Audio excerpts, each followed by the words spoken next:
नमस्कार दोस्तों, study corner 24 channel में आपका स्वागत है। आज हम सीटेट पर्यावरण अध्ययन की एक महत्वपूर्ण क्लास लेके आए हैं, जिसमें हम चर्चा करेंगे राज्यों के पकवान के बारे में, यानी स्टेट फूड्स के बारे में। जैसा कि आप जानते ही हैं कि सीटेट का फॉर्म जुलाई वाला आ चुका है। आशा है कि आप फॉर्म को भर दिए होंगे। आज से हम अपनी क्लासेज स्टार्ट कर रहे हैं। लंबे अंतराल के बाद जुड़ना हो रहा है आप लोगों से। तो आज से हम ईवीएस की क्लासेज स्टार्ट कर रहे हैं। इसके बाद हम सीटीपी की क्लास भी जल्दी स्टार्ट करेंगे। तो सबसे पहले हम ईवीएस में एक महत्वपूर्ण चैप्टर है राज्यों के पकवान, यानी स्टेट फूड्स। इससे सीटेट हमेशा हर एग्जाम में क्वेश्चंस पूछता है। तो आइए शुरू करते हैं एक एक स्टेट के बारे में और वहाँ के जो महत्वपूर्ण व्यंजन हैं, महत्वपूर्ण पकवान हैं, उनके बारे में बताते हैं। सबसे पहले हम बात करेंगे गुजरात राज्य की। गुजरात राज्य की बात करने से पहले यदि आप हमारे चैनल पर नए हैं तो हमारे चैनल स्टडी कार्नर 24 को ज़रूर सब्सक्राइब करें। आइए देखते हैं गुजरात। गुजरात में ढोकला गुजराती खाने में सबसे ज़्यादा परोसे जाने वाला व्यंजन है। बात कर रहे हैं हम राज्यों के पकवान के बारे में, जिसमें हम सबसे पहले गुजरात की बात कर रहे हैं। ढोकला गुजराती खाने में सबसे ज़्यादा परोसे जाने वाला व्यंजन है। कौन सा? ढोकला। ढोकला गुजराती खाने में सबसे ज़्यादा परोसे जाने वाला व्यंजन है। जब भी ढोकला की बात की जाएगी तो समझ लीजिए गुजरात राज्य की बात हो रही है। गुजरात के प्रमुख खाद्य में ढोकला, चटनी वाले चावल, मिठाई आते हैं। इसके अलावा एक क्वेश्चन और यहाँ से पूछा जाता है, बालसाड स्टेशन। बालसाड स्टेशन कहाँ पे है? बालसाड स्टेशन गुजरात राज्य में है। यहाँ बटाटा वड़ा और पूरी साग बहुत मशहूर है। बटाटा वड़ा, पूरी साग बहुत मशहूर है। कहाँ पे? बालसाड स्टेशन गुजरात में। इसके अलावा हमने आपको गुजरात में बताया कि गुजरात के प्रमुख खाद्यों में ढोकला, चटनी वाले चावल, मिठाई बहुत प्रमुख हैं। इनको भी आपको याद रखना है। बटाटा वड़ा, पूरी साग मशहूर है। कहाँ पर? बालसाड स्टेशन गुजरात राज्य में। इतनी बातें आपको गुजरात में याद रखनी है। अब हम आगे बढ़ेंगे अगले राज्य की तरफ। देखते हैं महाराष्ट्र। महाराष्ट्र में लोग सहजन के फूलों के पकौड़े बनाते हैं। किसके पकौड़े बनाते हैं? सहजन के फूलों के पकौड़े। कहाँ बनाए जाते हैं? सहजन के फूलों के पकौड़े महाराष्ट्र राज्य में बनाए जाते हैं। आपको याद रखना है। यह भी सीटी एग्जाम के लिए बहुत ही महत्वपूर्ण है। जब भी बात की जाएगी सहजन के फूलों के पकौड़े कहाँ पे बनाए जाते हैं, तो सहजन के फूलों के पकौड़े बनाए जाते हैं महाराष्ट्र राज्य में। महाराष्ट्र के लोग उपमा पोहा भी पसंद करते हैं। सहजन के फूलों को तो आपको याद रखना ही है। सहजन के फूलों से महाराष्ट्र के लोग पकौड़ा बनाते हैं। इसके अलावा महाराष्ट्र के लोग उपमा पोहा भी पसंद करते हैं। इसको भी आपको याद रखना है। अब हम बढ़ेंगे अगले राज्य उत्तर प्रदेश की तरफ। उत्तर प्रदेश में आपको याद रखना है, उत्तर प्रदेश में कचनार के फूलों और कलियों से सब्जी बनाई जाती है। किससे? कचनार के फूलों और कलियों से सब्जी बनाई जाती है और खाई जाती है। जैसा कि चित्र में दिख रहा है, कचनार के फूलों और कलियों की सब्जी कहाँ पे बनाई जाती है? उत्तर प्रदेश राज्य में कचनार के फूलों से और उनकी कलियों से सब्जी बनाई जाती है और खाई जाती है। उत्तर प्रदेश से जब भी क्वेश्चन पूछा जाएगा तो यहीं से पूछा जाएगा कि उत्तर प्रदेश में कचनार के फूलों और कलियों से सब्जी बनाई जाती है। कचनार के फूलों और कलियों से सब्जी कहाँ पे बनाई जाती है? उत्तर प्रदेश राज्य में। भले ही आप ना खाए हों कचनार के फूलों और कलियों की सब्जी, लेकिन उत्तर प्रदेश राज्य की जब भी बात की जाएगी तो आपको याद रखना है कचनार के फूलों और कलियों की सब्जी बनाई जाती है और खाई जाती है उत्तर प्रदेश राज्य में। अब हम आगे बढ़ते हैं और बात करते हैं केरल राज्य की। केरल में केले के फूलों की सब्जी बनाई जाती है। केले के फूलों की सब्जी कहाँ पे बनाई जाती है? जैसा कि केले का फूल आपको चित्र में दिख रहा है, केले के फूलों की सब्जी बनाई जाती है केरल राज्य में। केरल में नारियल के पेड़ों, बहुत सारे पेड़ नारियल के होते हैं। वहाँ चावल की अच्छी किस्म भी उगाई जाती है। यानी केरल में नारियल के पेड़ होते हैं, वहाँ पर चावल की अच्छी किस्म भी उगाई जाती है। इसके अलावा केले के फूलों की सब्जी किस राज्य में बनाई जाती है? तो केले के फूलों की सब्जी बनाई जाती है केरल राज्य में। आपको याद रखना है, केरल राज्य में केले के फूलों की सब्जी बनाई जाती है। अब हम आगे बढ़ते हैं और बात करते हैं केरल, तमिलनाडु व कर्नाटक में इडली, डोसा, चावल, टैपियोका खाया जाता है। टैपियोका को आपको याद रखना है, यह भी पूछे जाने वाला सवाल है।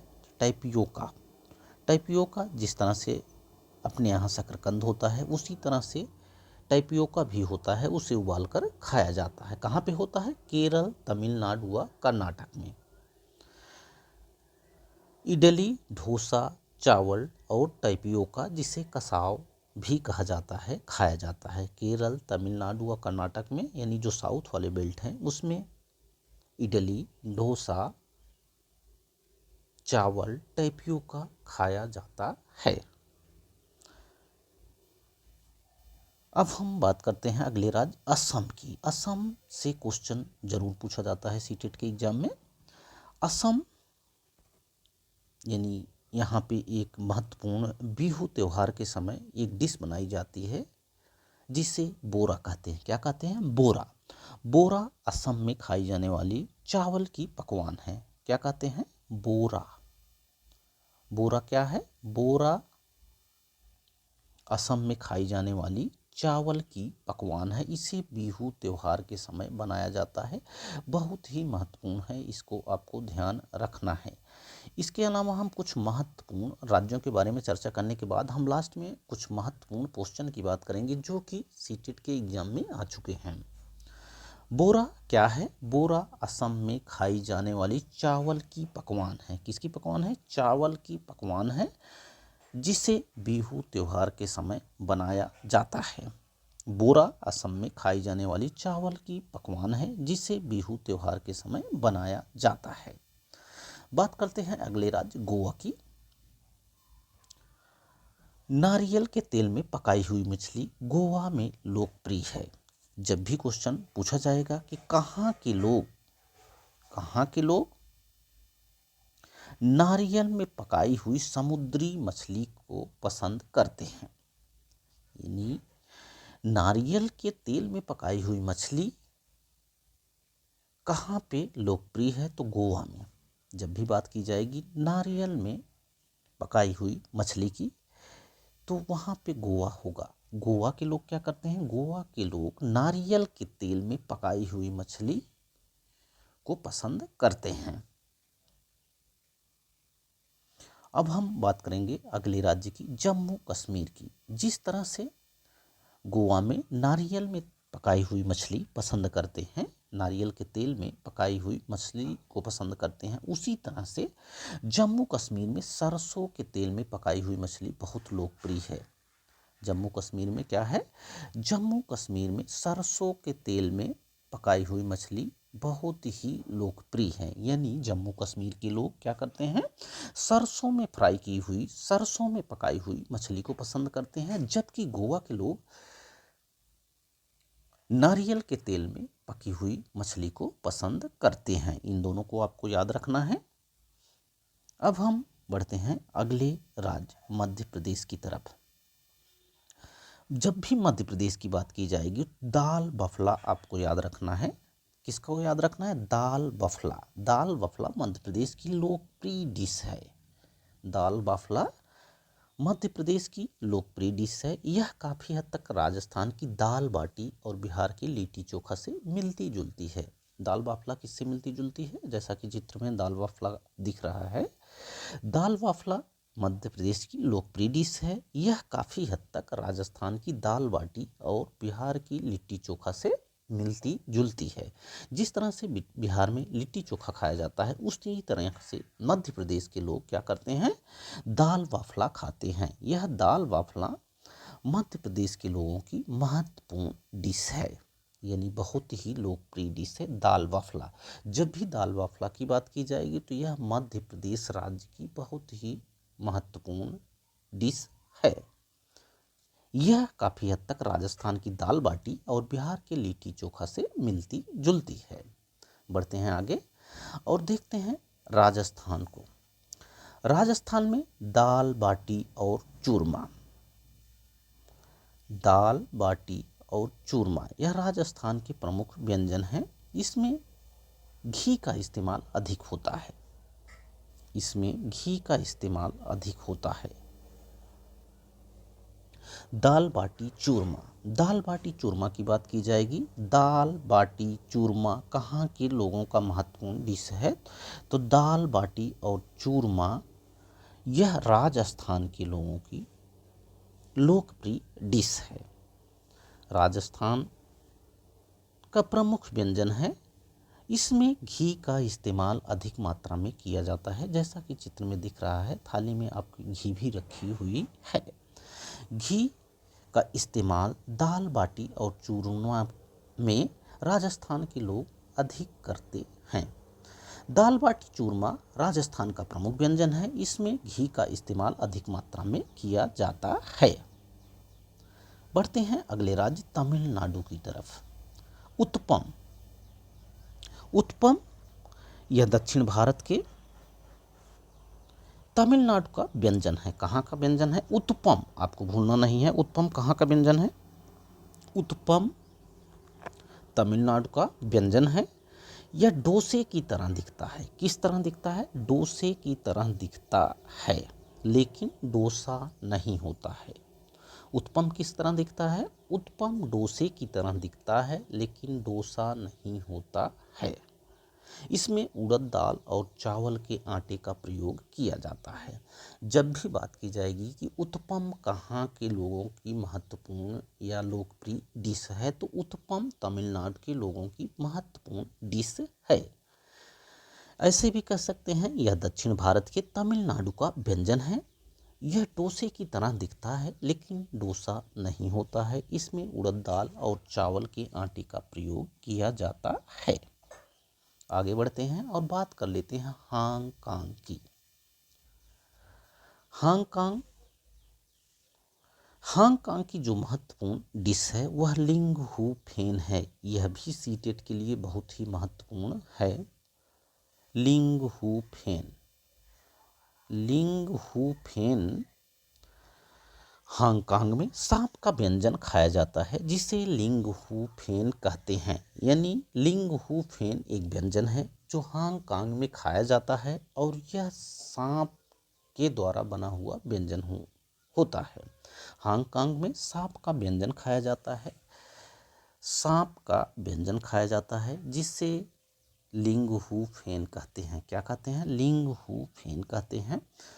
जब भी लिंग हू फेन की बात की जाएगी तो आपको याद रखना है कि लिंग हू फेन सांप के द्वारा बना हुआ व्यंजन होता है। यह हांगकांग के लोग इसे खाना पसंद करते हैं, या ऐसे भी कह सकते हैं हांगकांग के लोग एक लोकप्रिय व्यंजन लिंग हू फेन खाते हैं, जो कि सांप के द्वारा बना हुआ व्यंजन होता है, जिसे लिंग हू फेन कहते हैं। अब हम आगे बढ़ते हैं और बात करते हैं उत्तराखंड राज्य की। जैसा कि आप जानते हैं उत्तराखंड एक पहाड़ी इलाका है। यहाँ मंडुआ की रोटी और मंडुआ की रोटी और फानू बहुत पसंद किया जाता है। पहाड़ी इलाके उत्तराखंड में खान पान कुछ अलग होता है। यहाँ के लोग मंडुआ की रोटी और फानू को पसंद करते हैं। किसकी? मंडुआ की रोटी और फानू को पसंद करते हैं। कहाँ के लोग? उत्तराखंड के लोग। कुछ बातें हम आपको और बता देते हैं कि भोजन के जो पकाने के तरीके होते हैं, कभी कभी पूछ लिया जाता है कि भोजन के पकाने के तरीके कौन कौन से हैं।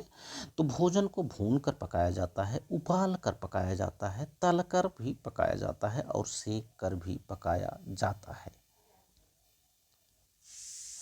भोजन पकाने के जो तरीके हैं कौन कौन से हैं? भोजन को पकाने के तरीके हैं, भोजन को भून कर भी पकाया जाता है, भोजन को उबाल कर भी पकाया जाता है, भोजन को तलकर भी पकाया जाता है, और भोजन को सेक कर भी पकाया जाता है। ये भी बातें आपको याद रखनी है। ये भोजन पकाने के तरीके हैं, भूनकर, उबालकर, तलकर और सेंक कर। अब हम आगे बढ़ते हैं और कुछ महत्वपूर्ण क्वेश्चन की बात कर लेते हैं जो कि सीटेट के एग्जाम में पूछे गए हैं हाल ही में।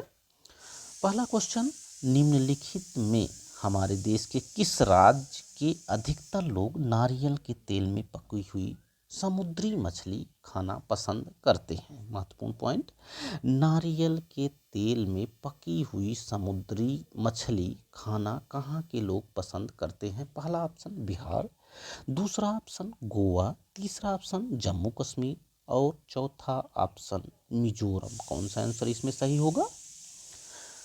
प्रश्न एक बार पुनः सुने। निम्नलिखित में से हमारे देश के किस राज्य के लोग अधिकतर नारियल के तेल में पकी हुई समुद्री मछली खाना पसंद करते हैं? तो इसका सही आंसर होगा गोवा। हमने आपको बताया कि गोवा के जो लोग होते हैं वह नारियल में पकी हुई समुद्री मछली खाना पसंद करते हैं, जबकि जम्मू कश्मीर के लोग सरसों के तेल में पकी हुई मछली खाना पसंद करते हैं। अब हम बढ़ते हैं अगले क्वेश्चन की ओर जो कि बहुत ही महत्वपूर्ण है, यह भी पूछा जा चुका है। बोरा। बोरा चिपचिपे चावल की एक सामान्य किस्म है। यह मुख्य रूप में पाया जाता है, कहाँ पे पाया जाता है? पहला ऑप्शन असम, दूसरा ऑप्शन बिहार, तीसरा ऑप्शन उड़ीसा और चौथा ऑप्शन तमिलनाडु। कौन सा आंसर सही होगा? बोरा चिपचिपे चावल की एक सामान्य किस्म है। यह मुख्य रूप से असम राज्य में बिहू त्योहार के समय बनाया जाता है। बोरा की जब भी बात की जाएगी तो आपको याद रखना है यह असम राज्य की डिश है। यह कब? बिहू त्योहार के समय इसको बनाया जाता है। बोरा चिपचिपे चावल की एक सामान्य किस्म है। यह मुख्य रूप से असम में पाया जाता है। यह भी क्वेश्चन पिछली बार सीटेट के एग्जाम में पूछा जा चुका है। असम में हमने आपको इसको पढ़ाया हुआ है। अब हम बढ़ते हैं अगले क्वेश्चन की ओर। देखते हैं अगला क्वेश्चन जो कि महत्वपूर्ण है, सीटेट के एग्जाम में पूछा भी जा चुका है।